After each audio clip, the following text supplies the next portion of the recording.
blowing up. Oh, there's David. Hi, how are you? Hey, how are you? Good. Okay, so first I'm gonna just do my Miami Boy Choir confession, which is I discovered the Miami Boys in 1997 as I was becoming religious.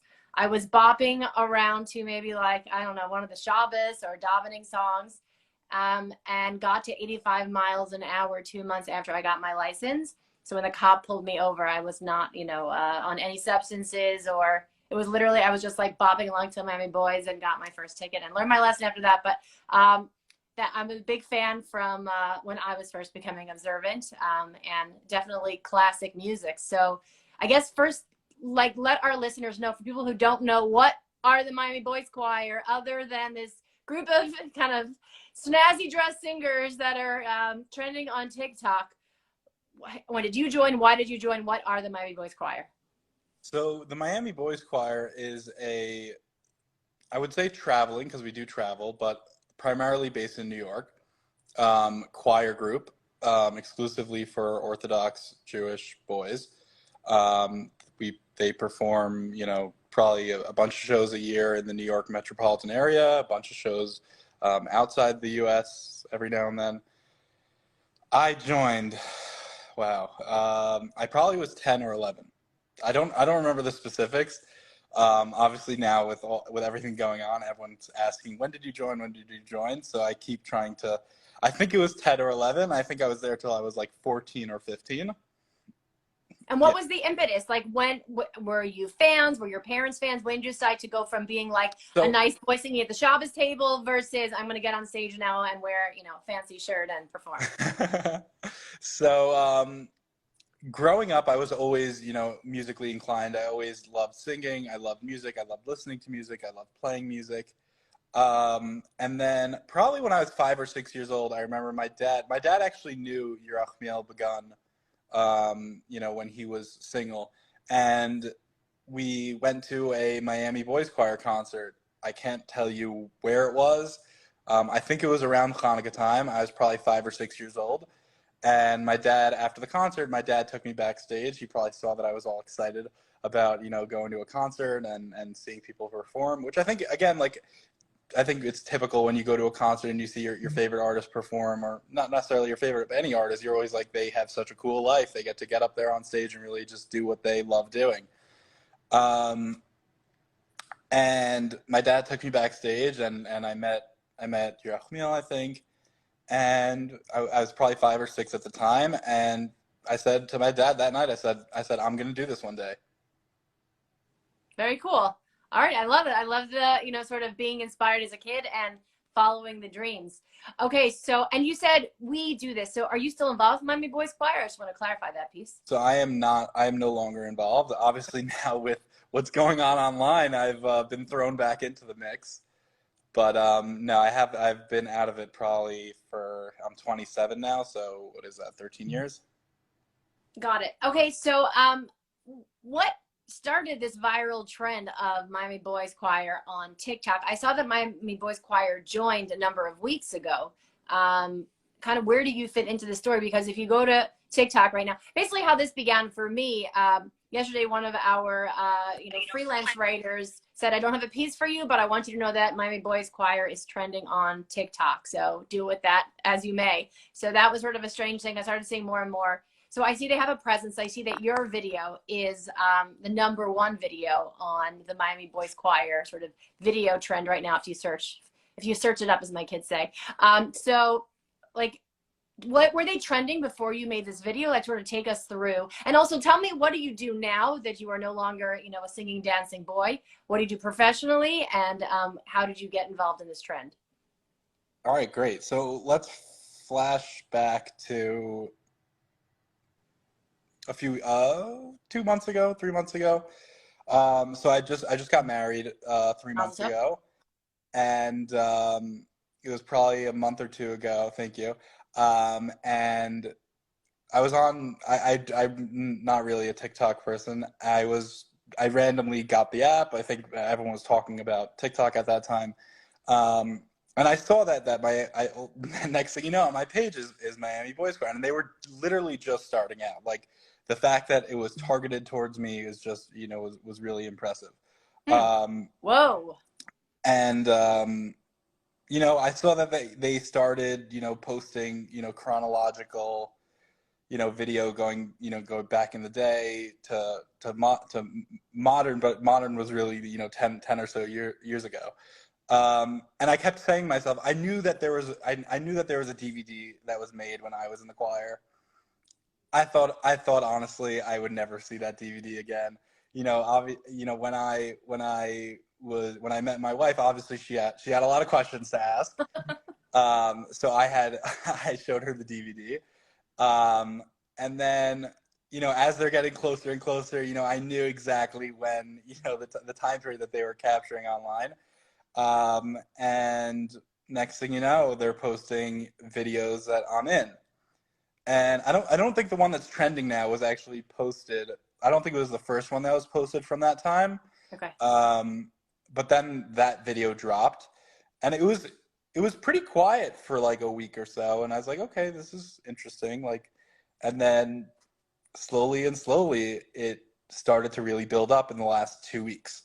And 2 weeks ago, I would say it probably got like 100,000 views, let's say. I think the cool On thing about Miami Boys Choir's page. yeah, but the cool thing about TikTok is TikTok has something called a For You page. So unlike Instagram, where you have to follow someone to see their content, TikTok really presents content, where you don't necessarily have to be following someone. So that ability, where they can push content into everyone's feed, really enabled it to grow. And then obviously once people, caught on, it started to really take off. And I would say a week ago or 2 weeks ago when it really started, and the comments were coming in, and I was like, okay, this is cute. Like, this will be cool for like a week, and then I won't have to worry about it anymore. And friends are texting me, the classic, did you see this yet? Thought. And then it went viral. It hit like 1 million hits or 2 million hits or something like that. And my wife was like to me, her name's Akira. She was like, if you don't do something with this engagement that you're getting with this audience that literally wants to hear from you, then you're leaving an opportunity on the table.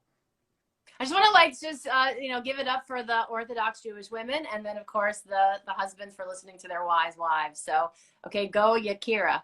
And you're a social media professional also, right? Or you work in sort of marketing? Yes, I work in digital marketing. Yeah. Okay, but Yakira's also she's holding in social media too. Okay, so when did you have the idea, and when did you film it? So probably last week was when it really started blowing up. It was hitting like the 1 million, 2 million mark, and Yakira kept saying to me, like, you got to do something about this. You got to do something about it. And I kept saying, I don't want to do anything about it. This is not what I want to do. Like, I'm not, it just wasn't, becoming a TikTok, posting on TikTok. Obviously I'm on social media. I have Instagram, but I'm posting like pictures of family and things that happen in my life. I never thought that I'd be posting content on TikTok. And I said to Akira, I said, the only way I'm going to do this is if it's clever and if we do it right. Like, I didn't want to get up there at first and just, start singing. I wanted to do something that was funny, that had a little bit of flavor, a little bit of me in it. Yeah. And that's when it was Motzei Shabbos this past week on Saturday night.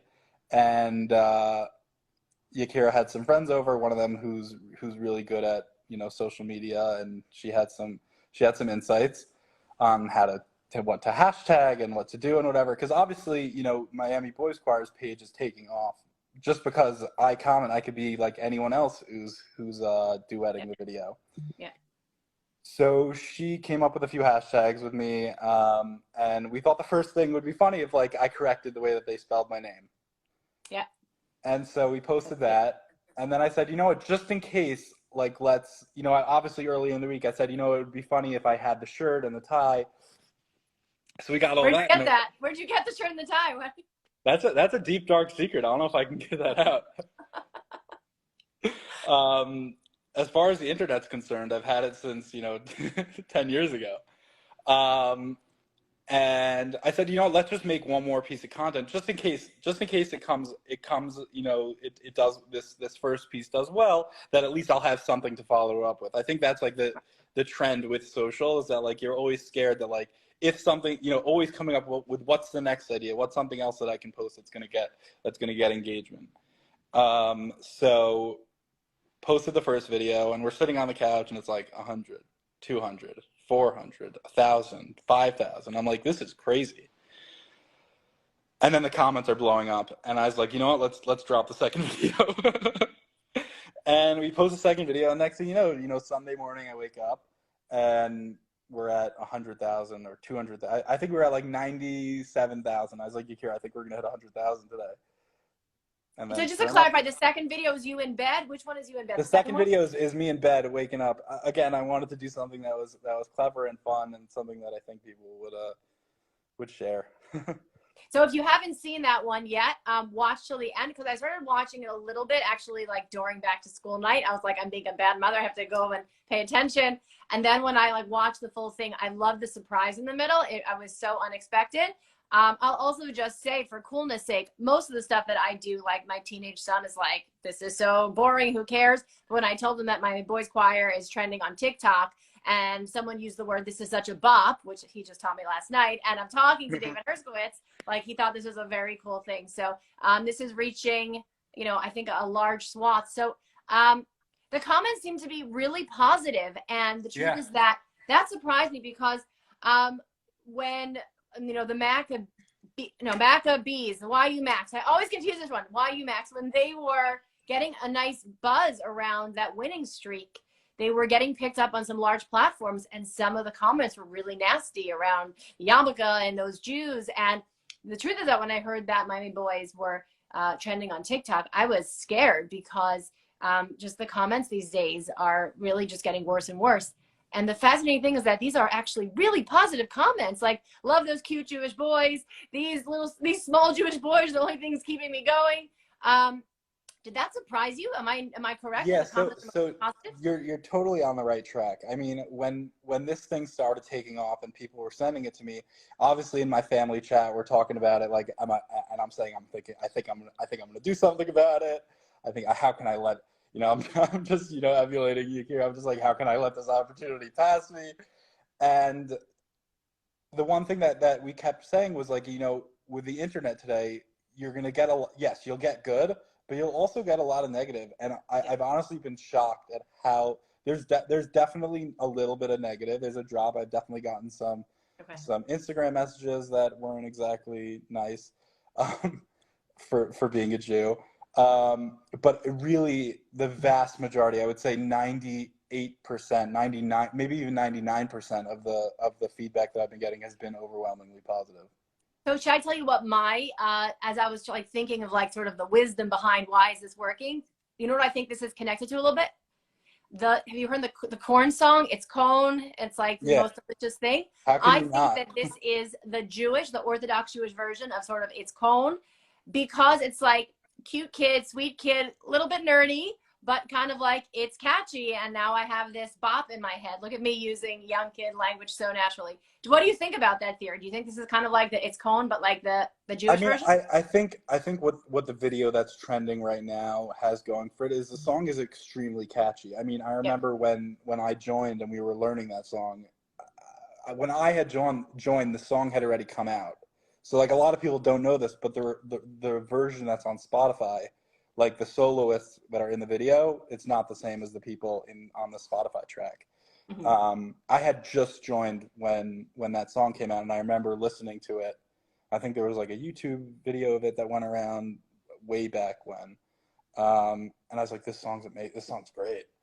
So I think the fact that it's catchy, and I think the fact that it's like funny, like where else do you know, obviously you have, you know, boy bands like One Direction and stuff like that, but those are more mainstream. Like, where'd you ever see like a niche Jewish group where these guys are literally giving it their all on the stage? And I think that's what really made it take off, along with it being really catchy. Yeah. And again, like it's so trendy, like where, you know, this is something that like you don't see every day online. You don't see, you know, if I'm an outsider, if I'm an outsider, which again, like this is another thing that's amazing about this is where the audience is coming from. The audience is primarily not Jewish.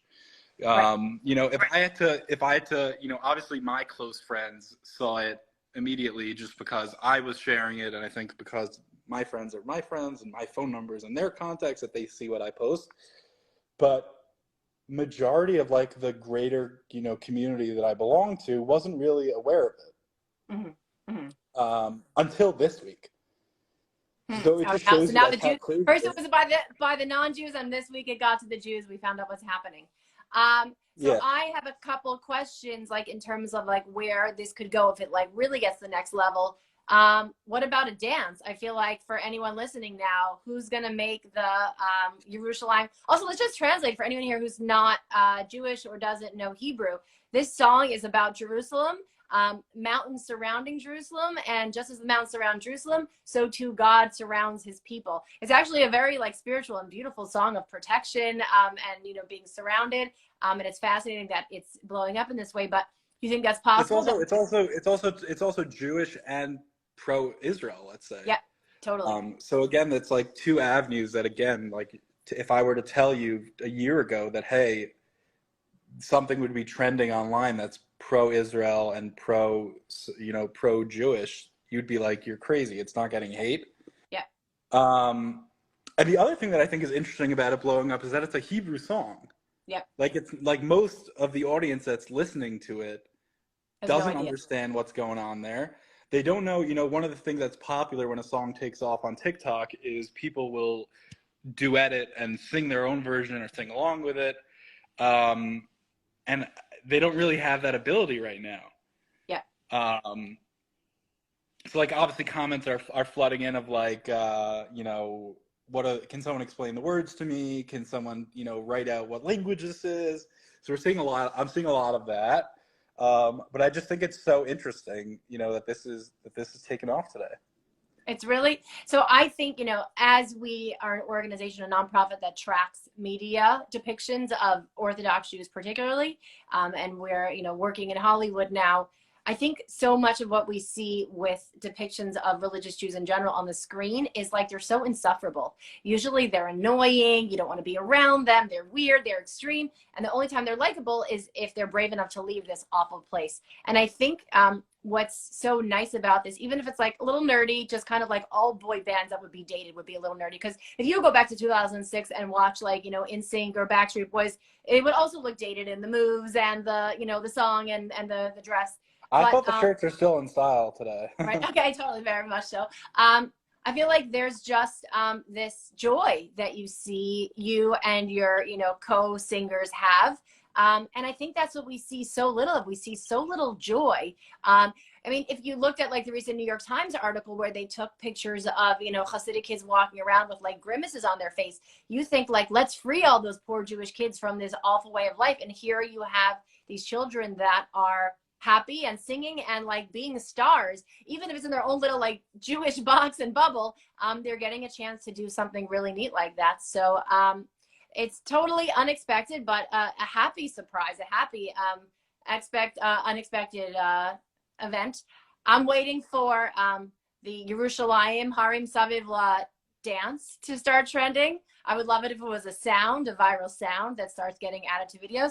And I'm also thinking, I think another level of success would be sometimes like in certain like rap songs, they kind of like take a riff from like another song. I'd be so curious. Let's watch this. Will this melody get picked up with some popular, I'm not gonna be able to name the popular singer, but I wonder, I've seen that recently. There was some other Jewish song recently, I'm not sure if you know what I'm referring to, some like very firm song that got picked up in kind of the background music of Yeah, that was like it was an Eitan Katz or Shlomo Katz song. You're the musician, not me. I literally just saw a video like a week ago, and now how like they took a nigun and now they're playing it at music festivals. So this, by the way, so these are my next like questions. Will we get a dance for Yerushalayim Harim Saviv La? Will we get a sound? Will we get this added to some popular music to pay homage to this TikTok moment? Thanks for really, I mean, if you think about like how this came to be, part of it, it was like you were a kid that had a dream that went after it. You were raised in a family where your parents, you know, helped you actualize your dreams.